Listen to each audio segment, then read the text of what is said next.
The Newsday continues here in One News Now. I'm Diego Castro, bringing you the biggest headlines from around the world. Ukraine and Russia point fingers for causing breach in the dam in Nova Kakhovka after water burst through the structure. The collapse of the barrier on Tuesday unleashed a torrent of water that submerged streets and homes in the southern stretch of Ukraine's Dnipro River.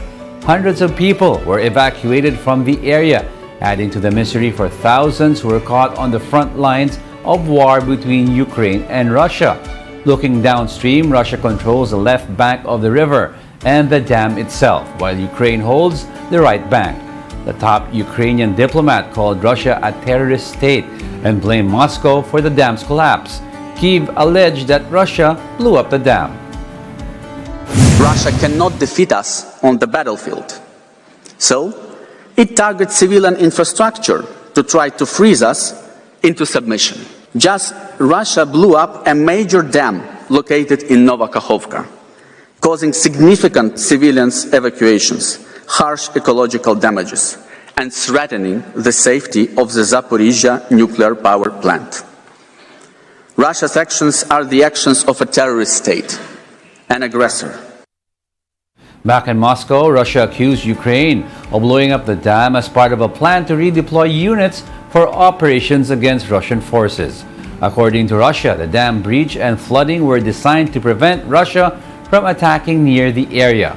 However, Russia's top defense official did not provide evidence to back up the claim.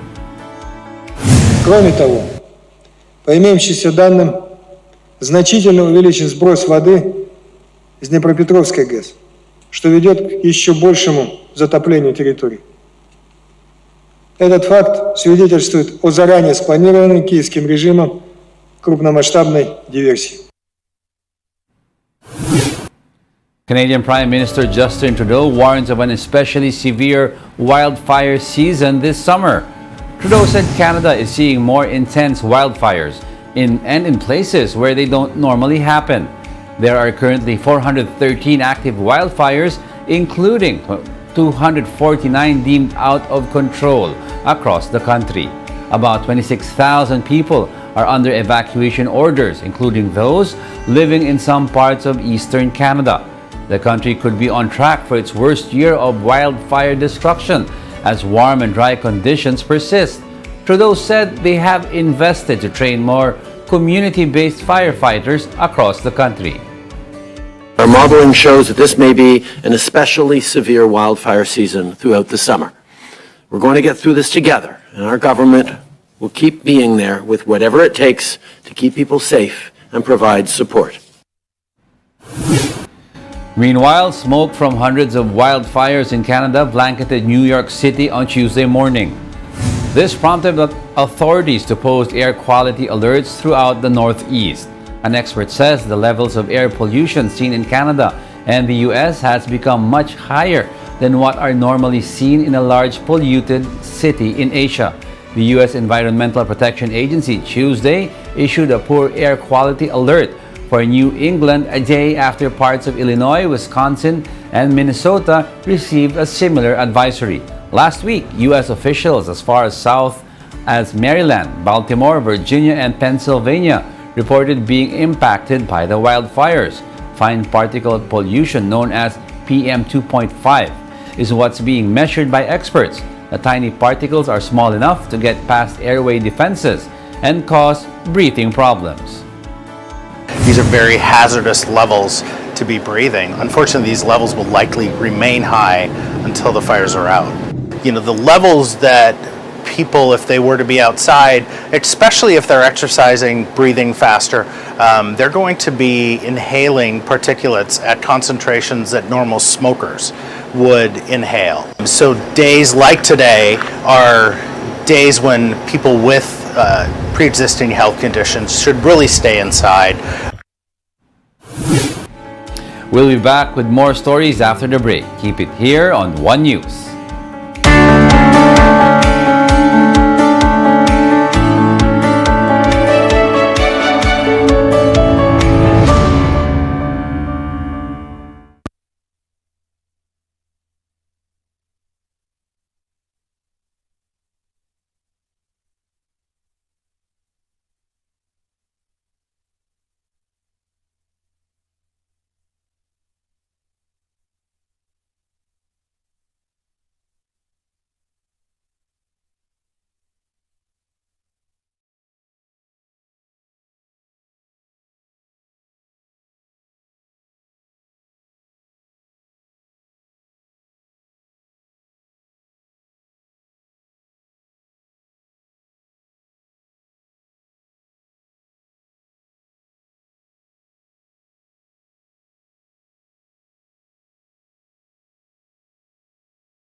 You're still watching One News Now World. I'm Diego Castro.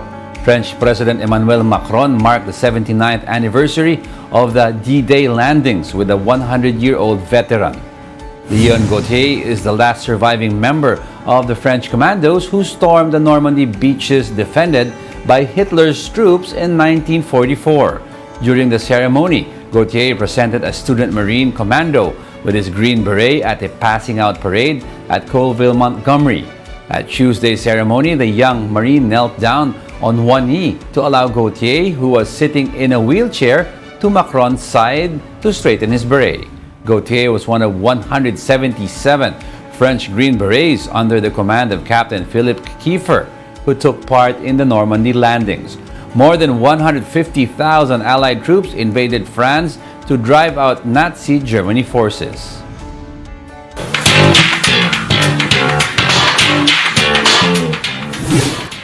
Taylor Swift's career-spanning tour has resulted in nearly inelastic demand for tickets. More of this so-called Swiftonomics in this report from Bloomberg. I'm here at MetLife Stadium, where nearly 250,000 people are going to watch Taylor Swift play live this weekend.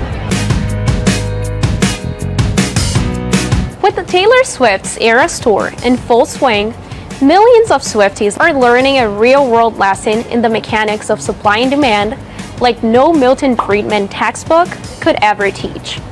When the tour was announced last November, I was one of the some 14 million people who flooded Ticketmaster in the hopes of scoring tickets. And like a vast majority of them, I was unsuccessful. So we Swifties scoured Facebook groups, Twitter matchmaking accounts, and reseller apps like StubHub and SeatGeek. By the time I arrived at the stadium a few hours ahead of the concert, demand was so high that tickets originally sold for $50 were reselling for at least $1,500. Hundreds of fans showed up ticketless in the hopes of getting lucky at the very last minute. We literally have been trying every outlet without getting scammed. We've just been trying without mortgaging the house.